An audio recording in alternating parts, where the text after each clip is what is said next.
ভারতবর্ষ এটি হলো পৃথিবীর বৃহত্তম একটা গণতান্ত্রিক রাষ্ট্রের নাম। এখানে প্রায় 70 বছরের বেশি সময় ধরে গণতান্ত্রিক সরকার বিদ্যমান রয়েছে। 1947 সালে ব্রিটিশদের কাছ থেকে স্বাধীনতা পাওয়ার পর 1951 সালে প্রথমবারের মতো এখানে নির্বাচন অনুষ্ঠিত হয়। নানা কারণে সরকার মেয়াদ পূরণে ব্যর্থ হলেও ভারতবর্ষ কখনোই গণতন্ত্রের রাস্তা থেকে সরে যায়নি। তাই তো এখনো পর্যন্ত 14 জন ব্যক্তি ভারতবর্ষের প্রধানমন্ত্রী হিসেবে দায়িত্ব পালন করেছেন।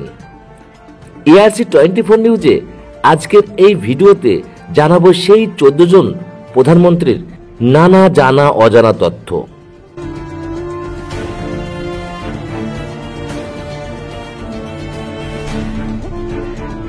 1946 সালে ব্রিটিশ শাসনাধীন ভারতবর্ষে নির্বাচন অনুষ্ঠিত হয়।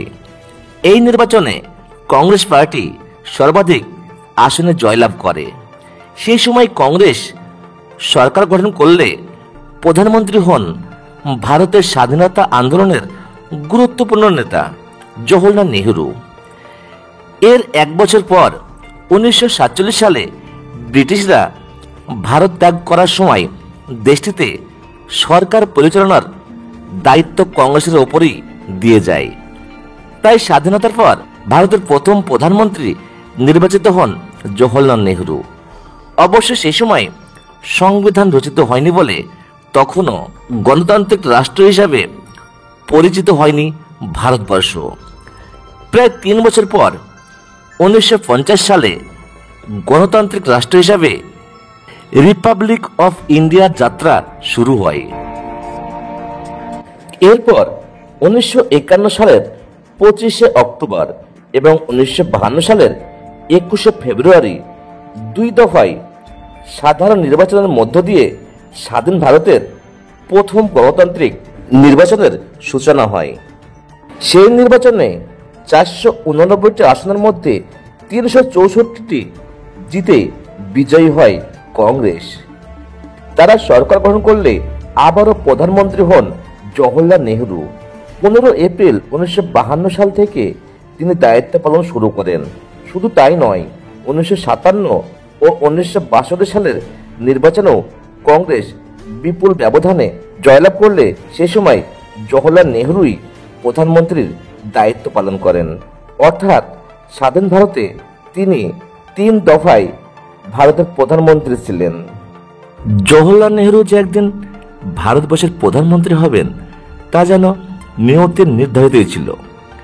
ব্রিটিশ শাসনকালে ভারতবর্ষের এলাহাবাদে এক ধনী পরিবারে জন্মগ্রহণ করেন তিনি। তার বাবা মতিলাল নেহরু রাজনীতিতে সক্রিয় ছিলেন এবং 2 বার কংগ্রেসের প্রেসিডেন্ট হিসাবে দায়িত্ব পালনও করেছিলেন। বাবার মতোই ছোট থেকেই নেহরুর রাজনীতিতে আগ্রহ ছিল। তাই তো পড়াশোনা শেষ করে 1912 সালে সরাসরি তিনি রাজনীতিতে প্রবেশ করেন। ভাষণ দেওয়ার ধরন, আধুনিক চলাফেরা ও চিন্তাভাবনার কারণে তিনি দেশের মানুষের কাছে দারুণ জনপ্রিয়তা অর্জন করেন। এই কারণে জওহরলাল নেহরু দীর্ঘ 17 বছর ধরে সফলতার সাথে স্বাধীন ভারতের প্রধানমন্ত্রীর দায়িত্ব পালন করতে পেরেছিলেন। 1964 সালে 27শে মে যখন তিনি মারা যান তখনও জওহরলাল নেহরু ছিলেন জনপ্রিয়তার তুঙ্গে। জওহরলাল নেহরুর মৃত্যুর পর ভারপ্রাপ্ত প্রধানমন্ত্রী হয়েছিলেন শ্রী গুলজারিলাল নন্দা। 1898 সালের 4 জুলাই পাঞ্জাবের শিয়ালকোটে জন্মগ্রহণ করেন তিনি। লাহোর, আগ্রা ও এলাহাবাদে পড়াশোনা শেষ করে তিনি মুম্বাই ন্যাশনাল কলেজে শিক্ষক হিসাবে যোগ দেন। এরপর 1921 সালে ব্রিটিশ বিরোধী অসহযোগ আন্দোলনে যোগদানের মধ্য দিয়ে তার রাজনৈতিক জীবন শুরু হয়। ভারতবর্ষের স্বাধীনতা আন্দোলনেও তিনি গুরুত্বপূর্ণ ভূমিকা পালন করেছিলেন। 1950 সালে স্বাধীন ভারতের পরিকল্পনা মন্ত্রী হিসাবে গুলজারিলাল নন্দাকে দায়িত্ব দেওয়া হয়। তবে জওহরলাল নেহরুর আকস্মিক মৃত্যুর পর 1964 সালে মোট 13 দিন প্রধানমন্ত্রীর দায়িত্ব পালন করেন গুলজারিলাল নন্দা। 1964 সালের 10 জুন শ্রী গুলজারিলাল নন্দার কাছ থেকে প্রধানমন্ত্রীর দায়িত্ব বোঝা নেন জনপ্রিয় কংগ্রেস নেতা লাল বাহাদুর শাস্ত্রী। এই সংগ্রামী নেতা 1904 সালে ভারতের মুঘলসরাই অঞ্চলে এক দরিদ্র পরিবারে জন্মগ্রহণ করেন। তবে দারিদ্রতাই তাকে রাজনীতির বিষয়ে আগ্রহী করে তোলে। তিনি মহাত্মা গান্ধীর ভীষণ ভক্ত ছিলেন।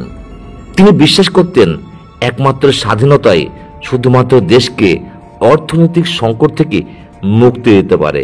তাই তো মাত্র 16 বছর বয়সে লাল বাহাদুর শাস্ত্রী রাজনীতিতে জড়িয়ে পড়েন। একসময় কংগ্রেসের ব্রিটিশ বিরোধী আন্দোলনের অন্যতম গুরুত্বপূর্ণ নেতাও হয়ে ওঠেন লাল বাহাদুর শাস্ত্রী। স্বাধীন ভারতেও 3 বার লোকসভার সদস্য নির্বাচিত হন লাল বাহাদুর শাস্ত্রী। এরপর 1964 সালে প্রধানমন্ত্রীর দায়িত্ব গ্রহণ করলেও মাত্র 266 দিন পর তিনি হঠাৎ মৃত্যুবরণ করেন। এর ফলে আবারও ভারপ্রাপ্ত প্রধানমন্ত্রী হন শ্রী গুলজারিলাল নন্দা। 1966 সালে 11 জানুয়ারি দায়িত্ব নেওয়ার পর আবারও 13 দিন প্রধানমন্ত্রীর দায়িত্ব পালন করেন তিনি। 1966 সালের 24 জানুয়ারি কংগ্রেসের মনোনয়ন পেয়ে প্রধানমন্ত্রীর দায়িত্বভার নেন ইন্দিরা গান্ধী। 1967 সালের সাধারণ নির্বাচনের আগ পর্যন্ত তিনি অন্তর্বর্তীকালীন প্রধানমন্ত্রীর দায়িত্ব পালন করেন। এরপর 1967 সালে নির্বাচনে কংগ্রেস জয়লাভ করলে প্রথমবারের মতো পূর্ণকালীন প্রধানমন্ত্রী হন শ্রীমতী ইন্দিরা গান্ধী। ভারতের প্রথম প্রধানমন্ত্রী জওহরলাল নেহরুর মেয়ে ছিলেন শ্রীমতী ইন্দিরা গান্ধী। 1917 সালে জন্মগ্রহণ করা এই মহর্ষি নারী ইংল্যান্ডের অক্সফোর্ডে পড়াশোনা করেছিলেন। অল্প বয়স থেকেই তিনি ছিলেন রাজনৈতিক সচেতন এবং স্বাধীনতা সংগ্রামী। তিনি সরাসরি মহাত্মা গান্ধীর নির্দেশে কাজ করতেন, যার কারণে 1942 সালে প্রথমবারের মতো জেলেও যেতে হয় তাকে। স্বাধীনতা লাভের পরেও ইন্দিরা গান্ধী রাজনীতির সঙ্গে ওতপ্রোতভাবে জড়িয়ে থাকেন। 1964 সালে তথ্য ও সম্প্রচার মন্ত্রী হিসাবে মন্ত্রিসভাতেও যোগ দেন। তবে 1967 সালে প্রধানমন্ত্রী হওয়ার পর শক্ত হাতে দেশ পরিচালনা করেন ভারতবর্ষের এই প্রথম নারী প্রধানমন্ত্রী। সেই সময় তিনি এতটাই জনপ্রিয় ছিলেন যে 1971 সালে নির্বাচনে জয়ী হয়ে আবারও ভারতবর্ষের প্রধানমন্ত্রী হিসাবে নির্বাচিত হন এই মহর্ষি ইন্দিরা গান্ধী। এই দফায় ভারতবর্ষের প্রধানমন্ত্রীর দায়িত্বে থাকাকালীন সময়ে বাংলাদেশের স্বাধীনতা আন্দোলনে সর্বোচ্চ সমর্থন দেন এই ভারতবর্ষের নারী প্রধানমন্ত্রী, যার কারণে বাংলাদেশ নামক এক নতুন রাষ্ট্রের জন্ম হয়।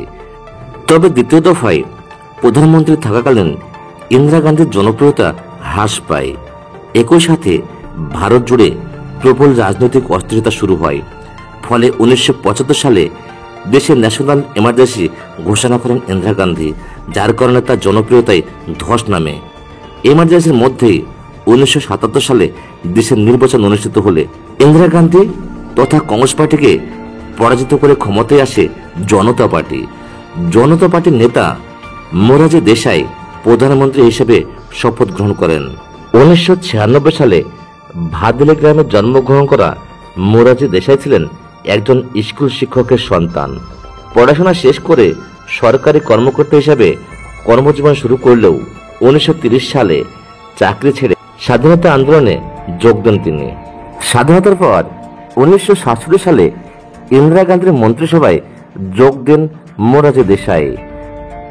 তবে 1969 সালে মতপার্থক্যের কারণে কংগ্রেস থেকে বেরিয়ে তিনি জনতা পার্টি নামে একটা নতুন দল গঠন করেন। মোরারজি দেশাইয়ের দল জনতা পার্টি 1977 সালে নির্বাচনে বিপুল ব্যবধানে জয়লাভ পেলেও দ্রুত তাদের জনপ্রিয়তা হ্রাস পেতে থাকে। এমনকি তার নামে উঠতে থাকে স্বজনপ্রীতি ও দুর্নীতির অভিযোগ। ফলে 1979 সালে প্রধানমন্ত্রীর পদ থেকে পদত্যাগ করেন মোরারজি দেশাই। এরপর চৌধুরী চরণ সিংকে প্রধানমন্ত্রীর দায়িত্ব দেওয়া হয়, কিন্তু তিনি সংসদে বসার আগেই তার দলের এমপিরাই তার থেকে সমর্থন তুলে নিলে তিনিও পদত্যাগ করতে বাধ্য হন। এরপর কোনো দলই নিজেদেরকে সংখ্যাগরিষ্ঠতা প্রমাণ করতে না পারায় 1980 সালে তৎকালীন প্রেসিডেন্ট নতুন করে নির্বাচন ঘোষণা করেন। 3 বছর ক্ষমতা থেকে দূরে থাকার পর 1980 সালের নির্বাচনে কংগ্রেস আবার জয়লাভ করলে ইন্দিরা গান্ধী আবারও প্রধানমন্ত্রী নির্বাচিত হন। তবে 1984 সালের 31শে অক্টোবর তারই দুই দেহরক্ষী তাকে হত্যা করলে ইন্দিরা গান্ধী শাসনকালের অবসান ঘটে। সে বছরই ডিসেম্বর মাসে সাধারণ নির্বাচন অনুষ্ঠিত হলে কংগ্রেস বিশাল ব্যবধানে জয়লাভ করে। এবারে কংগ্রেসের প্রধানমন্ত্রী হিসেবে নির্বাচিত হন ইন্দিরা গান্ধীর ছেলে রাজীব গান্ধী। মাত্র 40 বছর বয়সে প্রধানমন্ত্রী হওয়া রাজীব গান্ধী ছিলেন ভারতের সবচেয়ে কম বয়সের প্রধানমন্ত্রী। রাজনীতিতে বাবা মায়ের এই সন্তান কেমব্রিজ বিশ্ববিদ্যালয়ে পড়াশোনা করেছিলেন, তবে রাজনীতির চেয়ে পাইলট হওয়ার ব্যাপারে বেশি আগ্রহ ছিল তার। কিন্তু 1980 সালে তার ভাই সঞ্জয় গান্ধীর মৃত্যু হলে পরিস্থিতি পাল্টে যায় এবং রাজীব গান্ধী রাজনীতিতে মনোযোগ দেন। 1984 সালে মায়ের করুণ মৃত্যুর পর কংগ্রেস ও ভারতবর্ষের দায়িত্ব নিজের কাঁধে তুলে নেন। যদিও তার সরকারের বিরুদ্ধে ব্যাপক দুর্নীতির অভিযোগ উঠেছিল, কিন্তু তার মেয়াদ পূর্ণ করেন। পরবর্তীকালে 1989 সালে নির্বাচনে রাজীব গান্ধী পরাজয় বরণ করেন এবং তার সবচেয়ে বড় সমালোচক বিশ্বনাথ প্রতাপ সিং ভারতবর্ষের প্রধানমন্ত্রী হিসাবে নির্বাচিত হন। এলাহাবাদের রাজা বাহাদুর রামগোপাল সিংয়ের ঘরে জন্ম নেওয়া বিশ্বনাথ কলেজ জীবন থেকেই রাজনীতির সাথে জড়িত ছিলেন। একসময় কংগ্রেসের হয়ে রাজনীতি করলেও পরবর্তীতে কংগ্রেস থেকে বেরিয়ে জনতা পার্টিতে যোগ দেন। তবে বিশ্বনাথ প্রতাপ সিং প্রধানমন্ত্রী হলেও নানামুখী চাপে তিনি বেশি দিন প্রধানমন্ত্রী হিসেবে থাকতে পারেননি। 1989 সালে 2রা ডিসেম্বর ক্ষমতা গ্রহণের 343 দিনের মাথায় তিনি পদত্যাগ করতে বাধ্য হন। এরপর প্রধানমন্ত্রী হন চন্দ্রশেখর সিং। বিশ্বনাথ প্রতাপ সিংয়ের দলেরই নেতা ছিলেন চন্দ্রশেখর সিং, কিন্তু বিশ্বনাথ প্রতাপ সিং পদত্যাগ করলে জনতা পার্টি থেকে বেরিয়ে চন্দ্রশেখর সিং সমাজবাদী জনতা পার্টি নামে একটা নতুন দল গঠন করেন। এরপর লোকসভায় সরকার গঠনের মতো সমর্থন অর্জন করতে সক্ষম হওয়ায় তিনি ভারতবর্ষের নতুন প্রধানমন্ত্রী হিসেবে নির্বাচিত হন। উত্তরপ্রদেশের এক কৃষক পরিবারে জন্ম নেওয়া চন্দ্রশেখর সিং এলাহাবাদ বিশ্ববিদ্যালয় থেকে পড়াশোনাও করেছিলেন। কলেজ জীবন থেকেই তিনি রাজনীতিতে জড়িয়ে পড়েছিলেন বলে এলাকায় বিপুল জনপ্রিয়তা ছিল তার। তাই 1962 সালেই নিজের এলাকা থেকে সংসদ সদস্য নির্বাচিত হন। তবে 1989 সালে প্রধানমন্ত্রী হলেও নানামুখী চাপের কারণে কয়েক মাস পরেই পদত্যাগ করতে বাধ্য হন চন্দ্রশেখর সিং। ফলে ভারতবর্ষে আবারও সাধারণ নির্বাচন ঘোষণা করা হয়। 1991 সালে 10ম লোকসভা নির্বাচন অনুষ্ঠিত হয় ভারতবর্ষে, যেখানে আবারও কংগ্রেস জয়লাভ করে। এবার ভারতবর্ষের প্রধানমন্ত্রী হিসাবে নির্বাচিত হন পিভি নরসিংহ রাও। 1921 সালের 28শে জুন জন্মগ্রহণ করা নরসিংহ রাও 1962 সাল থেকে বিভিন্ন মন্ত্রণালয়ে মন্ত্রিত্ব করেন। দারুণ মেধাবী হিসাবে পরিচিত এই মানুষটি বিভিন্ন সময়ে ভারতের বিভিন্ন গুরুত্বপূর্ণ পদ অলংকৃত করেছেন। শুধু তাই নয়, ভারতের অর্থনীতিকে আধুনিক ও অগ্রগামী করতে তার ভূমিকা ছিল অনস্বীকার্য। এরপরও নরসিংহ রাও ও তার সরকারের বিরুদ্ধে একের পর এক দুর্নীতি ও কেলেঙ্কারির অভিযোগ ওঠে। ফলশ্রুতিতে 1996 সালের লোকসভা নির্বাচনে কংগ্রেসকে পরাজিত করে প্রথমবারের মতো ক্ষমতায় আসা ভারতীয় জনতা পার্টি বা বিজেপি। বিজেপি থেকে প্রধানমন্ত্রী হিসাবে নির্বাচিত করা হয় অটল বিহারী বাজপেয়ীকে। 1924 সালে এক স্কুল শিক্ষকের ঘরে জন্ম নেন তিনি। মাত্র 15 বছর বয়সে তিনি রাষ্ট্রীয় স্বয়ংসেবক সংঘতে কর্মী হিসাবে যোগ দেন। 1941 সাল থেকে তার রাজনৈতিক জীবন শুরু হয়। তবে 1996 সালে নির্বাচনে জয়ী হয়ে ক্ষমতায় বসলেও লোকসভায় নিজেদের সংখ্যাগরিষ্ঠতা প্রমাণ করতে ব্যর্থ হয় বিজেপি। ফলশ্রুতিতে মাত্র 13 দিনের মাথায় অটল বিহারী বাজপেয়ীকে পদত্যাগ করতে বাধ্য হয়। এরপর অটল বিহারী বাজপেয়ী স্থলাভিষিক্ত হন এইচ.ডি. দেবগৌড়া। মধ্যবিত্ত পরিবারে জন্ম নেওয়া দেবগৌড়া ছোটবেলা থেকেই গরিব কৃষকদের দারিদ্রতার লড়াই দেখেছেন। তাই তাদের অবস্থার পরিবর্তন করতে রাজনীতি করার সিদ্ধান্ত নেন এবং 1953 সালে কংগ্রেসে যোগ দেন। ইঞ্জিনিয়ারিং এ ডিপ্লোমা ডিগ্রিধারী এই রাজনীতিবিদ 1962 সালে কংগ্রেস ত্যাগ করেন।